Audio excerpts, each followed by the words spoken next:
Welcome to episode 29 of The Leap Home. Maybe Baby. In this week's episode, Sam must help return an infant to her mother while evading the pursuit of her father and the Texas police. Working with Bunny O'Hare, a popular local stripper, he must make his way to New Mexico, where they hope local law enforcement will vindicate their actions. Along the way, he faces arrest, but how far is he willing to go to escape police custody? And can he make it to his destination? Or will the child's father stop him in time? Oh, sure it's cold out there. Next time, do it when we stop for gas. I did. Then don't drink so much coffee. Only had 2 cups. Good evening, Ian. How are we? On to my 4th cup. Yeah, we need to stop then. No, it's only 5 PM. I have another hour or 2 of coffee drinking to go. But you're getting to that age. That's true. You thought this was a familiar episode, or certainly the Well, theme? in more than one way. So my first note is this is the one where Sam leaps into Nicolas Cage. Yes. But also it's very similar to what we saw in Freedom. In fact, it's the same car, which is in my trivia later on. Is it the same car? Literally the same car. Okay. And I think at one point in a previous episode I referred to it as being cow print, but it's just rust patches Okay. in that sort of design. However, did you enjoy it?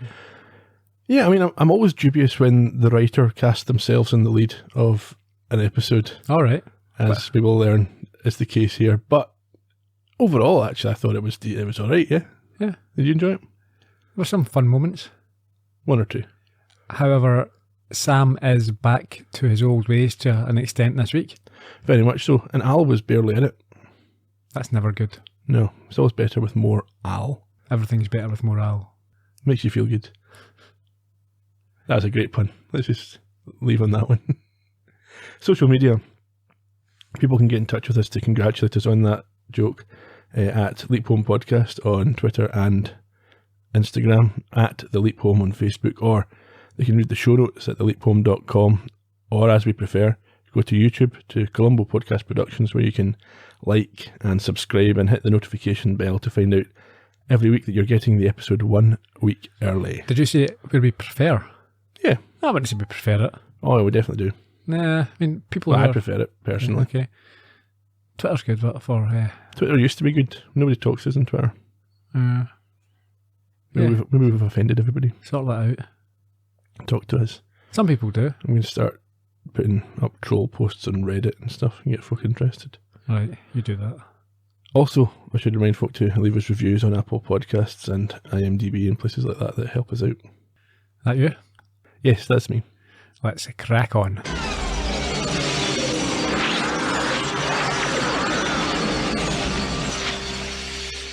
Same intro as last. Yeah, intro. Okay. In the house, we get the trail from the end of last week's episode. Sam half out a window, climbs down a ladder with a basket, etc. We already talked about this in the previous Yeah, episode. but we can't assume that people have listened to the previous episode. Okay. So The woman tells him to come on before Reed catches us, calls him Buster, and when he puts the basket in the back of their van, she pulls it through to the front and asks him what he's thinking. yeah, okay. Well, let's take a moment here. You're rushing through that. Sam is dressed in denim and with a cowboy hat. Very smart. The woman at the bottom of the ladder is quite garish. Well, yeah, that's one way of saying it. I think her name is Bunny and he is Buster. Is that right? Buster. He's obviously unsure about what's happening. I'm not sure if he knows if he's coming or going. Not initially, but he obviously shouted down the ladder. Yeah, so he descends this, and I think he thinks it's just a bundle of clothes. That's why he puts it in the back. Yeah, she's desperate to make a getaway, Yes, and a man appears at the window, yelling at her, asking if she's crazy. and we see them speed out of the farm as the delighted Bunny thanks him for doing it and gives him some kisses before Sam gets another shock. Yes, she pulls a baby from the basket. And we get the usual, oh boy, but this time there's a response. Yes. No, a girl. Indeed. And then the credits. And we come back and we're on... Whoa. Well, you want to talk about the credits? Oh, what date does it tell us here? Well, I would say we're come back, we're on the road, and it tells us it's March the 11th, 1963. Yeah, on the highway, I've noted here. I just say on the road. On the road, yeah. I'm trying to be a bit more descriptive, Ian. Are you? Yeah. I suppose it helps you to distinguish between the future roads. Yeah. Well, I mean, you get a desert road, you can get a suburban road, a city road. Roads are roads. A highway's a highway. Yeah, but on the road, that's a sense of being as well as an actual I think location. it's a Jack Kerouac, is that? Yeah. Okay. Anyway, We return here to Sam driving as Bunny entertains their new passenger by singing a contemporary hit by the Angels. Yeah, she's singing along to the radio, I think. Yeah. There's quite a lot of songs in this episode. I had to watch out for clips again. Oh, yeah. Sam seems a bit concerned, but before he can express those concerns, he starts by saying that the baby is cute. However, he's more concerned to hear that the baby's father is a lawyer who has probably got half of the state looking for them at the moment, and thinks to himself that this feels a little bit like Bonnie and Clyde and Baby. I'm surprised nobody's made that movie. 3 men in a... Bonnie and Clyde and a baby. Yeah. Literally just that movie. People are that unimaginative sometimes. Mm-hmm. How would that go? I'm not even going to consider it, Ian. Let's crack on. Bunny is not happy when she detects that Sam might be having second thoughts about helping her get her baby Christy back. Yeah, but learning that it's her baby calms Sam down a little bit. Yeah, and she doesn't stay angry for long, as she finds out that he has brought along her favourite toy skunk. Well, it's the baby's favourite toy skunk. Yeah, well, that was I thought you would work that out. Okay. It's called PU. I assume just the initials. Mm-hmm. And it seems to be squeaky. It is. She then hands Sam a map, and he realises from this that they are in Texas, and it explicitly shows exactly where they are going. Yeah, they've drawn a big circle around the destination, Clayton, New Mexico, where Bunny says her sister Margaret is. You can't trust a word Bunny says as well. Well, we'll come to that point, yeah. She says she feels like she and Buster are family, even though she's only known him for 2 weeks. Yeah, but she's clearly into him. Obviously just because, or I'd imagine because of what he's willing to do. There can't be many men who would have kidnapped a baby for her. No, of course. And he thinks that he must have been there to get her and the baby to safety, and smiles down as he drives. But obviously, the fact that it hasn't leaped or leapt, yeah, they're not safe. Suggests otherwise, yeah. Well, either they're not safe or that's not why he's there, yeah. Back at the house where the baby was stolen from, we see a Hispanic woman who I think was the babysitter or the childcare. I think her name's Maria, mentioned later. She's sobbing, and Reed tells her abruptly that he doesn't know where they would take his daughter, which is the opposite of what he tells the police. He's not even sure of Bunny's surname, but thinks it might be O'Hare, which is recognised by the rotund deputy. I've said rotund deputy. Have you been reading my notes? Do we want to? No, let's not get into that right now, Ian. Maybe in another episode we'll... It literally says rotund deputy in my notes, which were available online. I think I might expose something in a future episode. We've already had this conversation. I'm not sure we have. Certainly not on... we certainly have on a podcast. Okay, yes. Anyhow, this sheriff's rotund deputy recognises the name and says he has seen her act at Girls A Go-Go. Yes, she is a well-known stripper. And Reed at this point admits that he dated her for a time after his wife died, giving birth to the baby. Yeah, I mean, I think dated is probably in inverted commas. Well, yeah, they were involved in some way, entanglement. Yeah. However, he claims to have no idea why she took Christy, but immediately contradicts himself by saying that she told him that she couldn't have children of her own, as he tells the nanny Maria not to worry, as they'll soon find her. There's something a bit shady about this guy. He's very shady, yeah. He wants to go after Bunny and the baby himself, but the police are not keen on that, and they ultimately persuade him to come with them in the cop car. Well, I think at first the sheriff says, it's okay, we'll have them by daylight. I think the sheriff wants them all just to remain where they are and let the state troopers or whoever it is pull them over. But no, Reed wants to get in the action. Ultimately, I think it's the deputy that persuades the sheriff to get them all in the one car and head off. I like the deputy. Yeah, he was good. You could see him in the movie version being played by John Candy. Yeah, sure. We're back on the road where Sam tells Bunny that Christy shouldn't be travelling with a cold. Really? I mean... Yeah, that's a bit overprotective, is it not? Cold? Oh no, a cold. And isn't reassured when she tells him that they will find a gunfighter and steam her. Yes, that's a very... ominous. It's a very specific reference, isn't it? If you didn't know what the gunfighter was, you'd be quite concerned. Yeah, and I think Sam is. He is, yeah. Obviously, Bunny assumes that Sam does know what the gunfighter is. And we don't get any explanation. We just find ourselves at the gunfighter motel moments later. Yes, it is a place where they're going to be staying. And we see Bunny bring the baby from a steamed up See a bathroom. naked bunny bringing the baby out of the steamed up bathroom. Yeah, and for some reason, Sam's all of a sudden he's shy. And I don't like this. Sam, He's back and forward and back. He doesn't love her now, so obviously he can't look at her. that's the point. Yeah, he's not falling in love with her. He's just such a Anyhow, she needs to go and buy milk, and Sam's surprised that she didn't bring any, given that she was going to be stealing a baby. good point. But she says he should have remembered it. Yeah, because He brought up his brothers and sisters, and then we get into this usual nonsense from Sam about making statements that don't fit the person that he is, talking about how he doesn't know babies, and he's younger than the brothers and sisters that he said he brought up. yeah, he can just about get away with this because she has only known him for a couple of weeks. And she's not really paying attention, I don't think. No, and she's also a compulsive liar. Well, we'll come back to that as well. He looks for money in his pockets, but he doesn't have any. But she claims to have $400 and heads out, leaving Sam with the baby, despite extensive and significant protests. Yeah. Just in time for Christy to start crying, and even telling her that he's not really Buster doesn't help, nor does the skunk. No. She keeps on crying. He shakes the mattress a little bit and then picks her up, at which point she pees on him.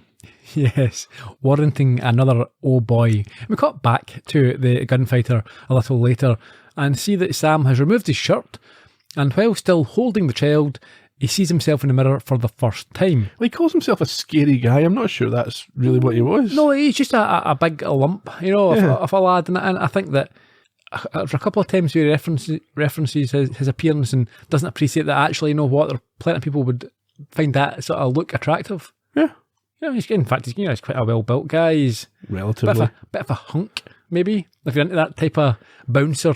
Some people If you are. like bouncers, yeah. Yeah. Anyway. Al shows up at this point and... Oh, before we get there, sorry, and I've taken a note here as well. Don't you think that whenever you leaped, one of the first things you would do is to try and see who you are? Yeah, he was in a car with mirrors. Exactly. And then he's been talking to her. I mean, there's mirrors everywhere. It would only take a quick glance to say, okay, I'm a little weedy guy, or I'm a massive, I'm meant to be a No, massive. well, you can see his body without looking in a mirror. Sure, but you'd want to know what your own face was like, wouldn't you? Yeah, you would think so. Anyway, yeah. As established in Another Mother earlier in the season, Al can be seen by babies and young children. And not just Al, Sam himself is visible as who he really is. So he's not scaring the baby with his big bouncer physique. Mm-hmm. Al claims that the third group of people that can see him as who he really is are blondes with low IQs. But Sam stops him from getting on into that story in front of the baby. Yeah. Al proceeds to tell him that Bunny O'Hare is the stripper, and he works as a bouncer at her bar, before Christy makes another deposit. Yeah, well, Al says Bunny's real name is Thelma Louise or Thelma Lou Dickey. Right. And then, yes, Christy shits herself. Talking about Thelma and Louise, I've just read Gina Davis's autobiography. And how did that go? It was good, enjoyable. Yeah. Was there a cliffhanger at the end? She wasn't in Cliffhanger. Oh, okay. Yeah, no, it was. She was quite impressive. Okay. She's also been in some of my favourite movies, Fletch and Transylvania 65000. Never heard of that last one. It's good, with Jeff Goldblum and Ed Begley Jr. Well, that's a reasonable Columbo alumni guest list. Yeah, and The Pervert, Jeffrey Jones. We've discussed him before, from Ferris Bueller. Okay. Right.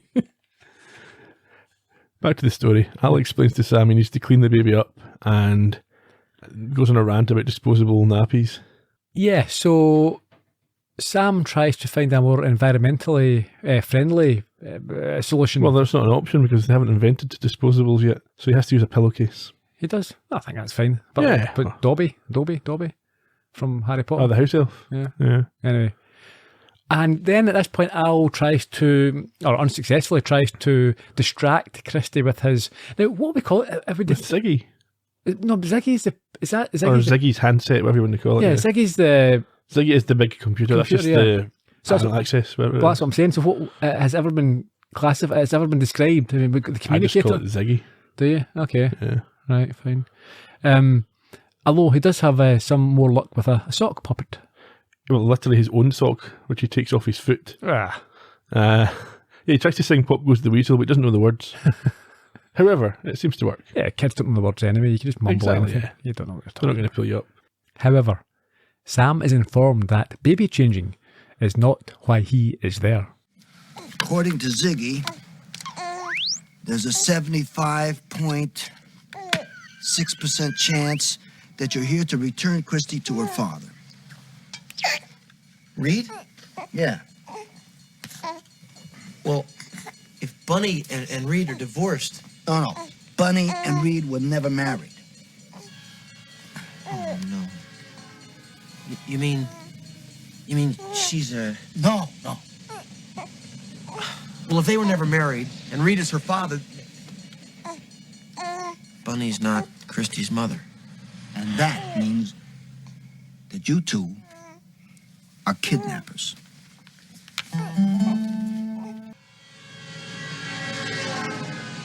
Bunny's gotta be Christy's mother.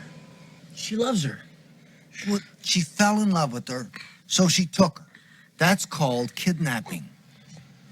Look, I cannot believe that Bunny lied to me. Hey, she's a stripper. Her whole act is a lie. I've got a lot of experience in this area. I knew a stripper named Velvet in Reno. I don't want to hear about it. I don't want to hear about it. I believe Bunny. Well, I believed Velvet. Bunny is telling the truth. How do you know? I can see it by the look in her eyes. I'm back. Hi, honey.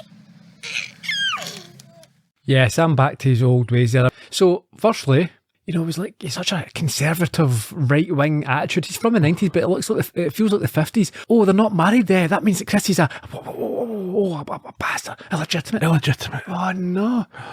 Gee. Our future. What think of our future? Yeah, so that irritated me. That annoyed me. Yeah, and then he does this nonsense about being able to tell the truth from looking at people's eyes. Yeah.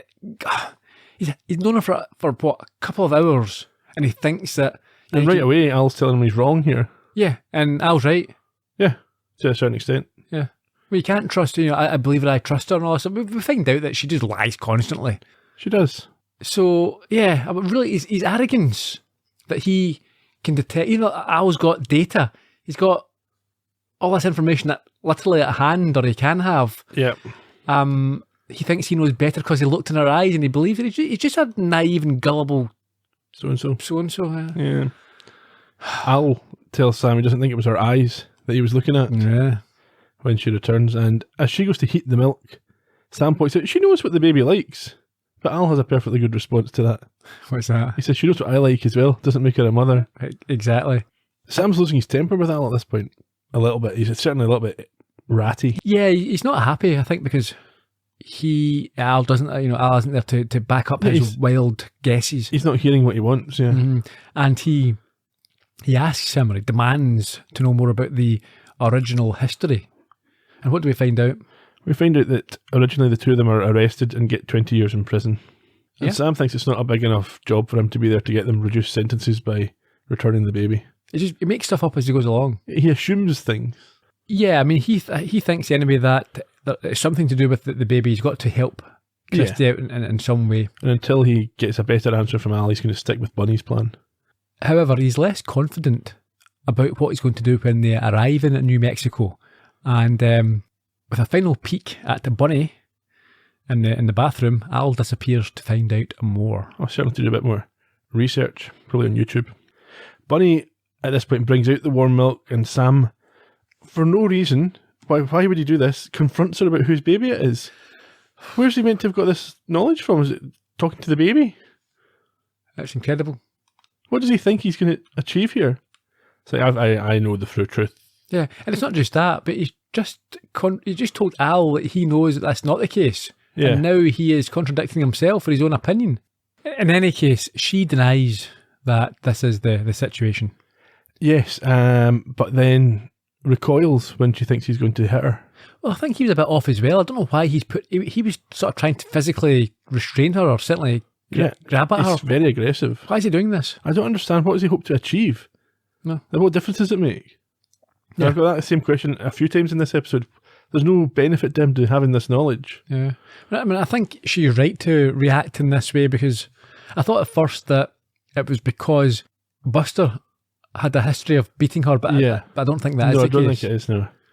She apologises anyway. She says she did lie. She didn't think he would help her if she told the truth, but she says she worked with Reed, looked after the baby, and had been told that the baby's mother died in childbirth, but one day she found an open package with letters from the baby's real mother who was still alive.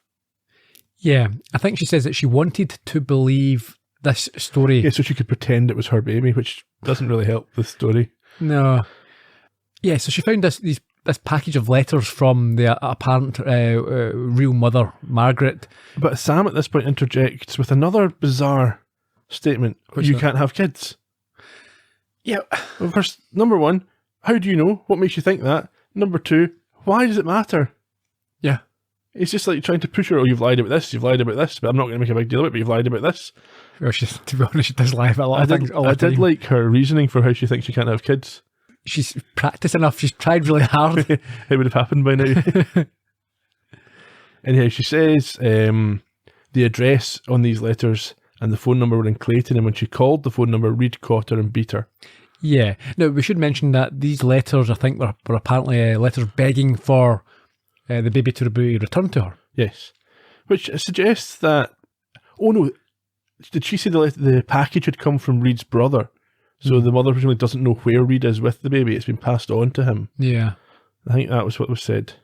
However, although she managed to forget or not remember the phone number of Margaret, she did memorise apparently the address. Yes, because it begins 72, the same as her grandma's age. It's 7232 Mesa Avenue in Clayton.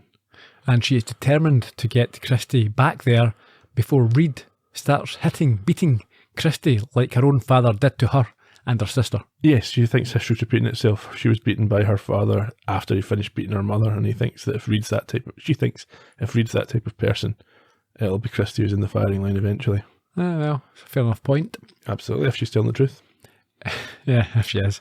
The next morning, we're back on the road with the sheriff, who is putting out a bulletin over the radio as Reed assures him that they're definitely going to go. That they're definitely going to New Mexico. Yeah, the complete opposite of what he said back at the house, where he had no idea where they would be going. And so they set off with the deputy in the back as we heard at the top of the show he was needing an extra toilet break after his second cup of coffee.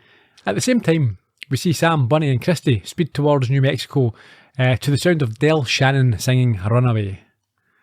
Bunny thanks Buster or Sam for believing her, and he asks her not to lie to him again.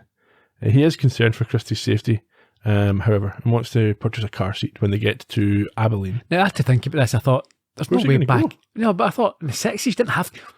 I don't know about you, I never used a car seat in my life. Not in the 80s, we didn't. We were all put in the boot. Yeah. If there was too many kids. We used to go on long journeys, myself and my sister, in the back with with a blanket over us, and that was it. I think we had a booster seat, maybe, when we were short. Or sometimes when we went on holiday, we would have like layers of stuff underneath us, like rugs and blankets and stuff. No, I never did anything. In fact, my dad, I was talking to him the other day, and he still boasts about a record that he thinks will never be beaten. What's that? Well, we came up from painting down in the south of England, up back home to Hamilton in Scotland. Yep. We left at midnight. I think I'd asthma as a kid, and I think I wasn't feeling too great. Right. And we all got piled into the car and drove it and done it in about 6 hours. I'm not sure what speed he was averaging, but there was no speed cameras back then, and the roads were quieter during the night. Yeah. But he's always boasting about that and saying how it's a record no one can ever do because you would lose your licence within the first. Yes. It's an 8 or 9 hour journey now. Yeah. I reckon he must have been doing about 95, 100 on average, and we were just sitting in the back asleep. Yeah. Car seats. Don't need to worry about that sort of thing. Health and safety gone mad. However, Sam is convinced that this is necessary, and Bunny agrees, but only if it's a cute one. So we find ourselves in this sort of small town shop where she is immediately taken with the collection of Barbies that she finds before being recognised by a creepy man. He's an arse of an owner who's seen her body of work before. Who would bring that up? Surely you'd be embarrassed. Well, you would be, but this guy is just an uncouth scumbag. Yes. You wouldn't go up to someone who's in with another man, potentially, their boyfriend or husband. I've seen you stripping. I've seen you strip. Yeah, I loved it. He was lucky that, because here's the thing, Sam, as we can see in the mirror, is a big bit of a lump. He and he's a bouncer. Knock him out. And no one seems concerned about Sam at all in this episode. No. Or Buster, however you want to put it. Yeah. Bunny tells him that she hates being a celebrity, but she wants to buy a doll now for Christy because she was an only child as well and always needed a doll around. But that spikes a memory for Sam. Yeah, because he points out that she'd said earlier that she had a sister who was beaten by her father as well. And she tries to cover this by saying that, or claiming it was only a half-sister. So she showed up later. Yeah. To get beaten. And this is overheard by Al, who's arrived and asks Sam if he still believes her, before they leave her to be ogled by this creep when Sam goes to find out what new information Al has for him. I can't believe how primitive these car seats were in '63. Look at that flimsy. Al, I found out why we took Christy. We're going to return her to her real mother in New Mexico. Her real mother's dead. No. Bunny explained all that to me. Reed lied. His wife divorced him, so he stole Christy. Sam. Oh, check it out. Her name's Margaret. Margaret Dalton. Yeah. Clayton, New Mexico. Clayton, New Mexico, 1963. Nada. She's got to be in there. No. Christy's mother died giving birth. Reed is the sole living parent. No, I don't believe that. Boy, she really bent your mind like a spoon. Sam, Bunny's done hard time. Bunny was in prison? No, well, reform school. But look, back in the orphanage, we thought of that as hard time, okay? It's not the same.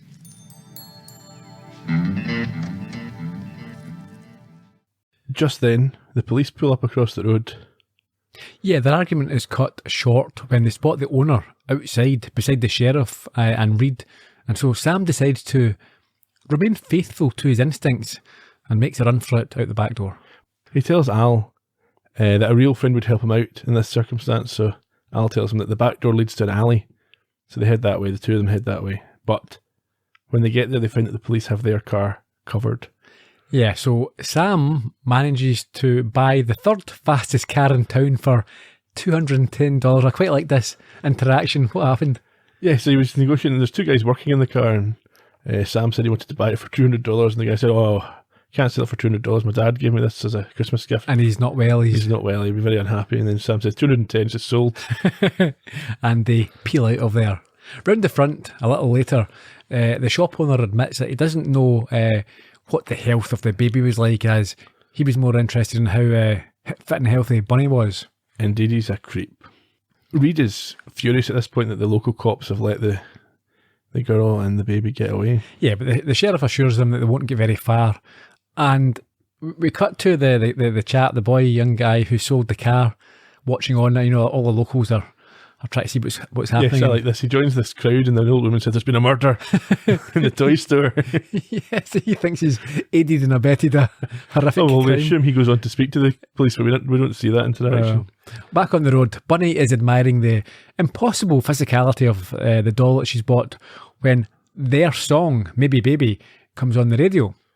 Yeah, she claims that Buster is the best thing that's happened to her in the last 26 years and asks him to sing again, but Sam misunderstands the request. Yeah, well, I think she talks about how that it was their song because they made love to it the night before, or the first time they met or whatever. And he stood in his boxers at the end of the bed singing the song. Yeah, so she asked him to do it again, and Sam's like, "Make love. I can't. I can't. I don't love you." No, but she only wants him to sing with her, and there's a little duet there, which was quite nice, I thought. Yeah. It's interrupted though because a police car comes speeding the opposite direction and Bunny has to slide down in her seat. Yeah, but it travels past, and after they take a breath, Sam asks about her reform school. Why? How would he even know? This is ridiculous. She should be smelling a rat at this point. Well, she should think she's been set up. Well, she assumes, she says here, that he's found her diary, which is just almost as bad. It's like, oh, you've been reading my personal diary. That's scumbag behaviour as well. And we've seen Sam do that in the one with the corpse. Yeah, but in fairness, she was dead and he was investigating a crime. He was obsessed with her. Oh, he's obsessed with her all right, yeah. Anyhow. But why do you think Sam hasn't fallen for Bunny like the other ladies he normally does? Oh, she's a stripper. That's low class. He's not interested. Yeah. Yeah, he's terrible. He's a terrible person. He's so conservative. Yes. She tells him that she stole a ring deliberately to get into reform school and get away from her violent father. That's just nonsense, isn't it? I mean, you would steal the ring to buy tickets, the Greyhound out of town. You don't steal you don't steal a ring to get yourself sent to jail. That's just... The interrogation, however, is interrupted when Sam realises that the baby's dying. Well, that's maybe an exaggeration, but yeah, he notices some wheezing coming from Christy and thinks it may be asthma rather than just a sort of dust that's gathered. Yeah, he has Bunny hold her up to his ear. It's all a bit strange. Yeah. Why would she think, oh, yeah, the bouncer will tell me what's going on? In any case, he insists they get it checked out, but they can't go back to the town they came from. No. So where do they find themselves? Small town vet. This is weird. Because Yes. why would a vet... Well, they've got some basic, they wouldn't be looking at human, they would be saying, no, I'm a vet. Exactly. You turn up and you say, can you listen to... You say, no, I can't. It's the exact opposite of when you see folk bring their dog into a hospital in the movies. It's like, oh, you've got to help him. No, he's a dog, get him to the vet. But he's a police dog and he's my best friend. It's like, what was that? I think that happened in Canine, mate. Well, in that case, let's get him open. Yeah. Yeah, in any case, the vet confirms that the baby is having trouble breathing, and Sam then asks to speak to her on her own, leaving Bunny with an interesting local. Nice pig. Thank you. Nice baby. What's its name? Cindy, what's her name? Christy. Nice name.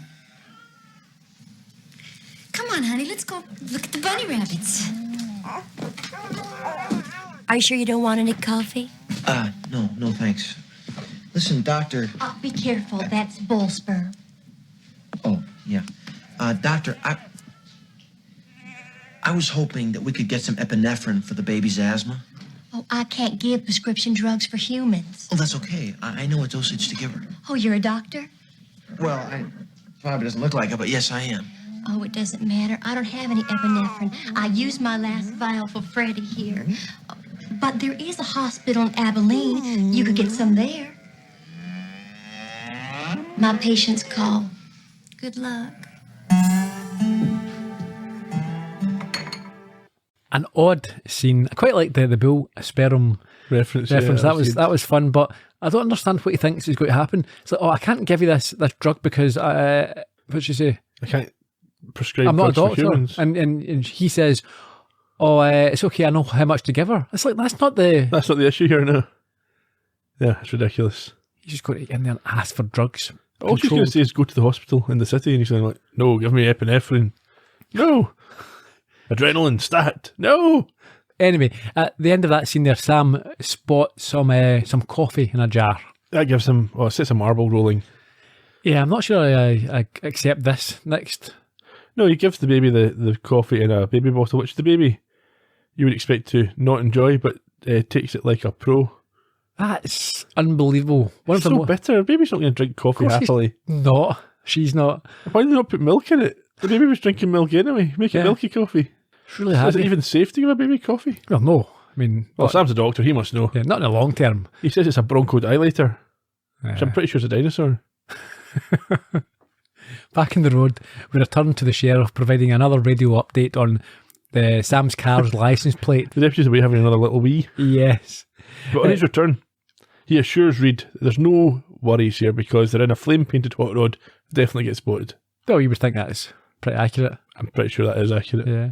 In the car sometime later, it's now dark and Buddy Holly is playing again as Christy sleeps, and Bunny complains about the $30 the vet charged to look at her. That's unfortunate. It's quite good from the vet. That's a scam. Of course it's a scam. Take your money. Oh yeah, I can't help you, but I'm a vet. Sam, far too late in the journey, realises they don't have enough fuel to get where they're going.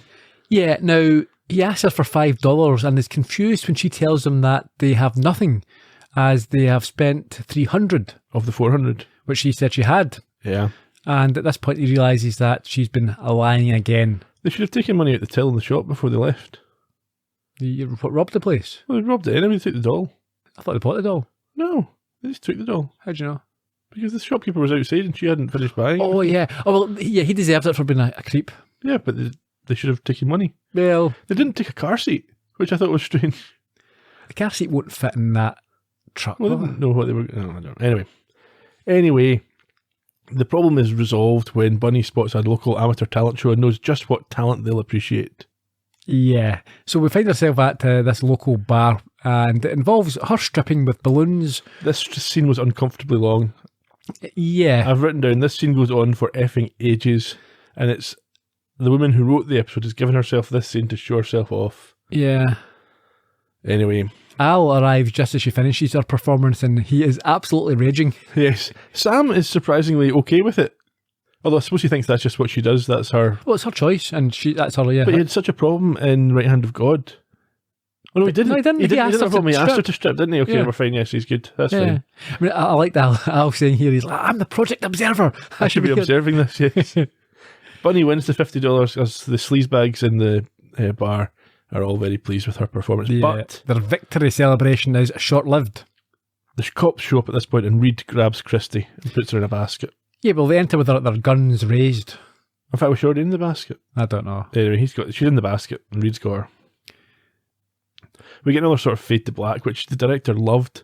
There's Yeah. about 6 of these, and they don't actually progress in time at all. They were completely unnecessary. Sam explains Or tries to. that they were returning Christy to her real mother. Even if this is true, it's still kidnapping. Yes.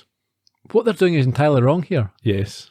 There's legal process, due process, all that type of stuff. If you think that someone's got a baby, yeah, speak to the local authorities and work this out. Because there's so much, you see this in real life all the time, where parents split up and it's technical kidnapping. One person's got it and it hasn't meant to have it, but they think that. Yeah, I mean, Bunny could have gone to this woman without the baby and said, I know where the baby is. Yeah, but I think as well that, and we see towards the end, I'm not sure again if it is true, but if she can't have kids, there is this Bond. She wants emotional maybe attachment. a hero complex. Yeah, which again I Or think saviour, maybe. Yeah, which I think shows that it's not a completely altruistic act. No, She we do does see have that there, yeah. So they are in the wrong. Yeah. I mean, Reed also is in the wrong, though, so it's not. There's no good guys here. No, there's not what we've discussed. But you go to the authorities and you let them sort it out because it's unsafe. You're taking, as we see here, you're taking a baby in a long distance trip who's perhaps not very healthy. You're not adequately prepared. Bring them to strip bars and there's guns all over the place. It's just a dangerous act. This isn't the best way to treat Christy or to care for her. Yeah. Anyhow. Yeah. Anyhow. Reed obviously claims this to be nonsense, and it looks like Sam may have read the situation wrong, as Al had warned. Real mother? My wife died a year ago in childbirth. Oh, Reed, you're such a liar! Everything that comes out of your mouth is one big lie. He doesn't have any legal rights to Christy. He stole her and left New Mexico. She found letters from his wife while she was working for him. Working for me? She didn't work for me. She babysat Christy every day. You met Maria. She takes care of Christy. Now, I don't know what Bunny told you, but the only one she ever took care of was me. Buster, I'm sorry. I just didn't want you to know that we dated. After the first date, I only went back because of Christy. Now, Sam. Okay, buddy. It's all a lie. No, it wasn't. She's right. That's why I'm here, Sam. Ziggy reversed this field. It turns out that she's been telling the truth about the real mother all along. No. I swear to God, Buster. Okay, go on back to your seats, folks. There's nothing to see here. Go on. And you can't get arrested, Sam, because if you do, the two of you are going to spend 20 years in prison. What do you want me to do? Resist arrest? If you will, I will. Well, you got to do something. You grab his gun. Grab his gun? Okay. Hold it right there. Don't move. Jeez. For some reason, Bunny in this scene reminded me about Susan Sarandon, and I can't think what movie it's from. But there's one where Thelma and Louise. I think the accent and Thelma and Louise. does she do anything with a gun in Thelma and Louise? Yeah. Oh, well, that's probably it. Yeah. I don't remember whether it's specifically that. But Okay. yeah, there's definitely a Susan Sarandon. Yeah. Thing Connection to going on. Gina Davis there, eh? Yeah. Because she was Louise or Thelma. Indeed, and this character's Thelma Lou. Maybe it's deliberate. I would have thought so. It's one of the biggest movies of that sort of era. Yeah. Okay. I quite like that. It was nicely written, that scene with Al talking to Sam and Bunny picking up on Sam's responses. Yeah, it was. The gun having been pulled on the police, Sam then takes down Reed with his martial arts expertise, handcuffs the cops, and takes their keys. Yeah, they make a run for it with Christy, and as they flee, Reed takes a shot, which even shocks the sheriff. Yeah, he says, "What are you shooting at your baby for?" And Reed doesn't seem to care. No. He's one of these guys who likes to win. Mm-hmm. Again, this is another example of why what they're doing is putting the baby at risk. Yeah. Reed then runs outside and commits a felony. Yes, he steals a car from an incoming couple. It's a straight up carjacking. Is that a felony? I would think so. Stealing a car? With a gun. Yeah. Yeah, if he used a gun, yeah. And especially as he's going to cross state lines. Ah, well, yeah. In a moment. Yeah. Al explains to Sam the truth about Reed. Yeah, they're in the car. Things are looking promising as they see a sign for this state line. But as you say, Al's not convinced that they're safe yet and tells them that Reed is following them before he goes on to tell them, or tell Sam what? Yes, what Reed's been up to. Yeah, what is that? So he's been disbarred in New Mexico and he's wanted there for conning millions out of investors in a real estate scam. And his real name is Reed Cole, which is why Al couldn't find his wife's details previously. He cross-checked this name against anyone marrying someone called Margaret. Reed and Margaret, she thought Reed was a relatively unusual first name, and he found out that she divorced him and won custody of the baby, but he stole the baby and ran off. However, a confident Sam states that Margaret will see her daughter soon, and they are pleased to see the sign for Clayton, although Al notes that Reed is now only 1 mile away and closing in. Indeed, and there's then a bit of dispute about the correct address, which is ridiculous. Yeah, well, I think Bunny and Al both produced the, or named the address at the same time, but it's different. It's different, yeah. Why? Because Bunny's got it wrong. What did she do? She's not taken her age off her grand's age. But what I don't understand, and I've written this down, how can she just accept that Sam knows the right address without thinking there's something up here? Sorry? So she's saying it's 7232. Mm-hmm. And Sam says, are you sure it's not 4232? Why would he? Because Al... Yeah, but why would Bunny think that's okay for Sam to have that knowledge? All right, yeah. I'm not sure that must be like, oh, something's going on here, someone's set me up. I don't know, 'cause I think her head's all over the place. But this is also another lie that she's been caught out. Oh, of course, she's lying about her age, that's not a big deal. No, but if you constantly, every single thing you say turns out to be nonsense. Well, not everything. She was telling the truth about the important things. Is she? Well, about the baby. We see Reed in his Corvette pursuing, and Bunny realising that he also will know this address. Yeah, it's quite a menacing shot, which I liked. She contacts the police spontaneously using the radio in the police car that they're driving. Yeah, she says that we're kidnappers and tells them where they're heading so that they will arrest Reed, but didn't consider that they will also be arrested, and all parties should be. Yeah, well, that's fair enough. I think she's willing to take that at this point. We're out in the street. And we pull up at the house, which looks very much like the Pasadena street where Back to the Future and Teen Wolf was filmed. I wonder. I looked at it, but it didn't have filming locations on this episode, but I think it might well be. It certainly has that sort of look, doesn't it? Yeah. However, when they arrive, there's a surprise waiting for them. Reed has not only caught them, he's passed them and is standing outside their car with his gun drawn. He points it at Sam, who's in the driver's seat, but he takes, this is unbelievable.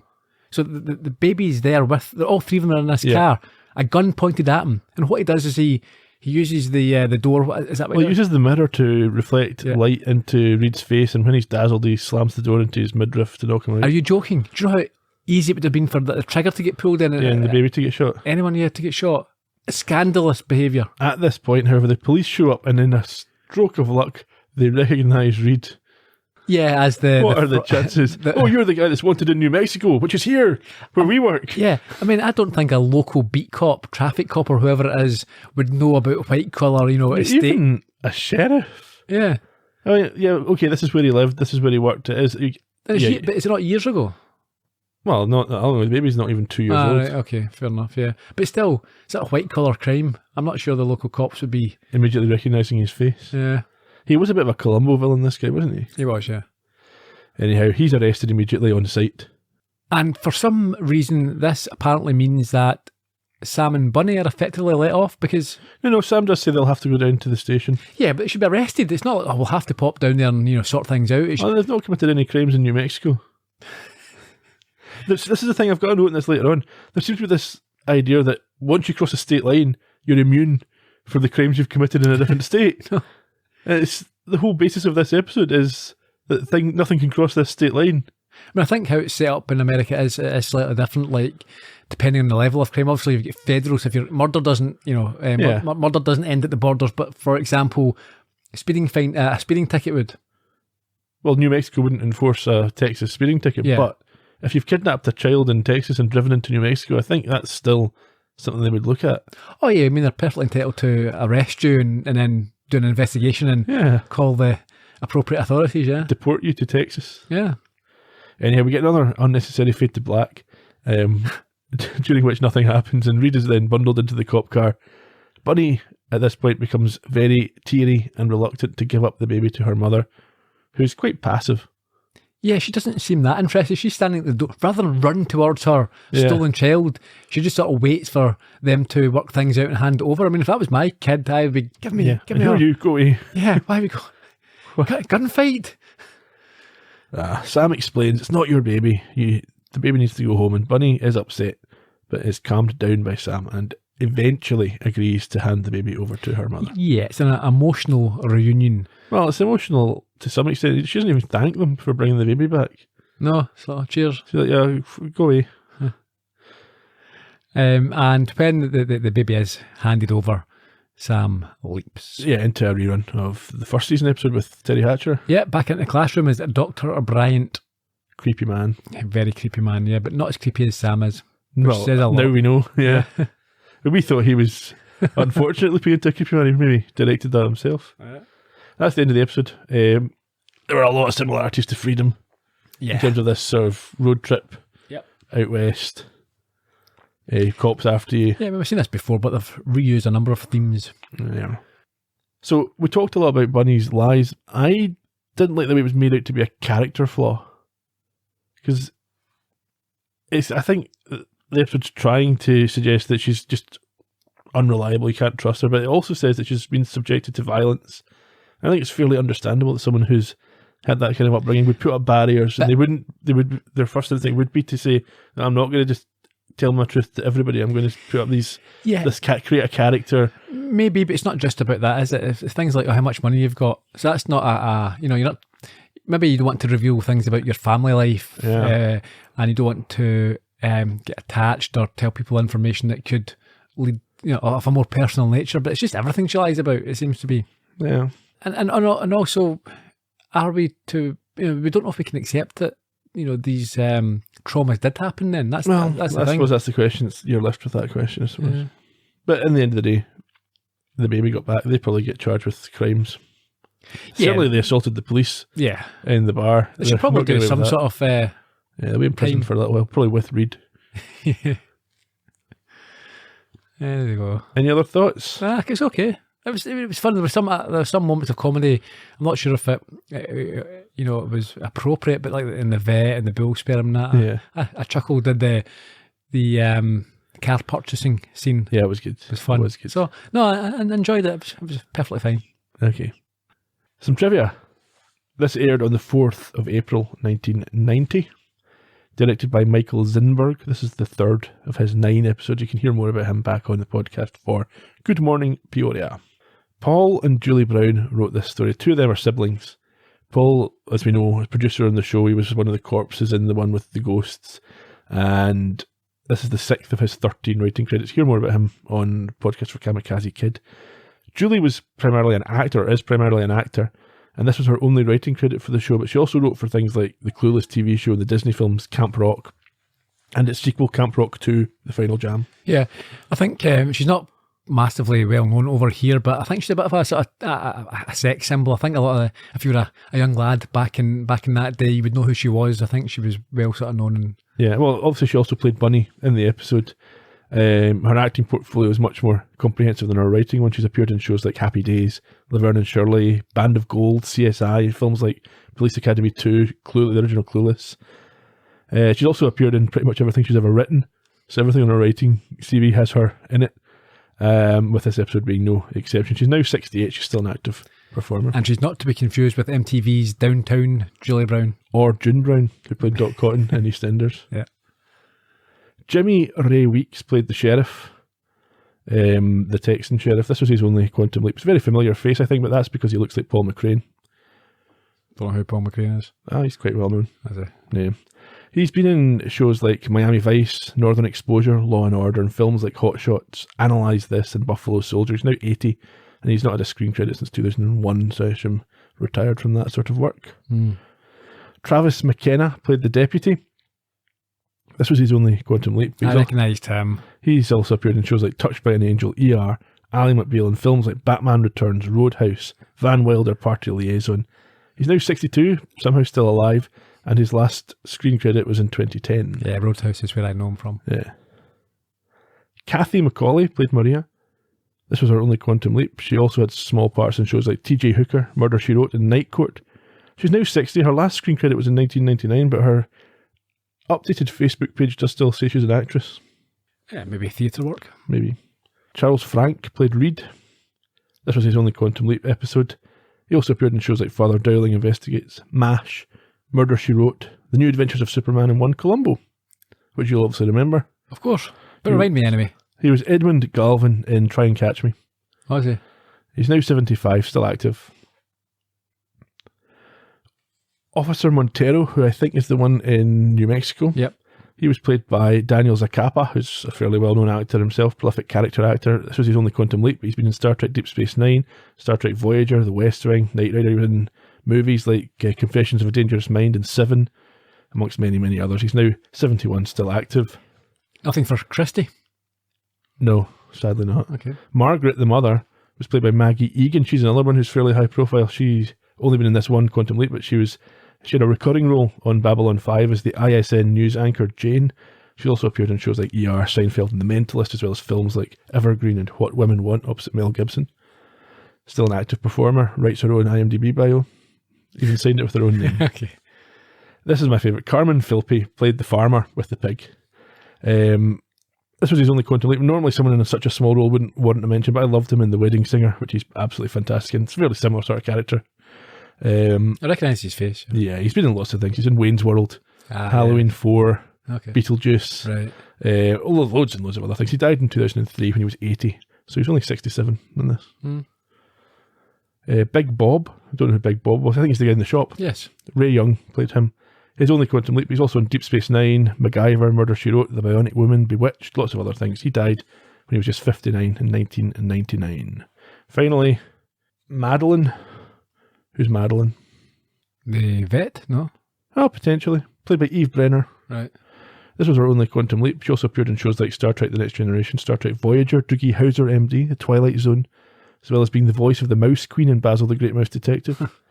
She's now 97, remains active. Oh, I can't. She might be the old lady in the crowd. She is, because, the vet isn't 97. No, the old lady in the crowd, that makes sense. So she was active at least as recently as 2019. Okay. Title, Buddy Holly reference, obviously connects us to how the test was run when Buddy Holly appeared. Mm-hmm. Truck they used, same one from Freedom, already said that, so is the plot.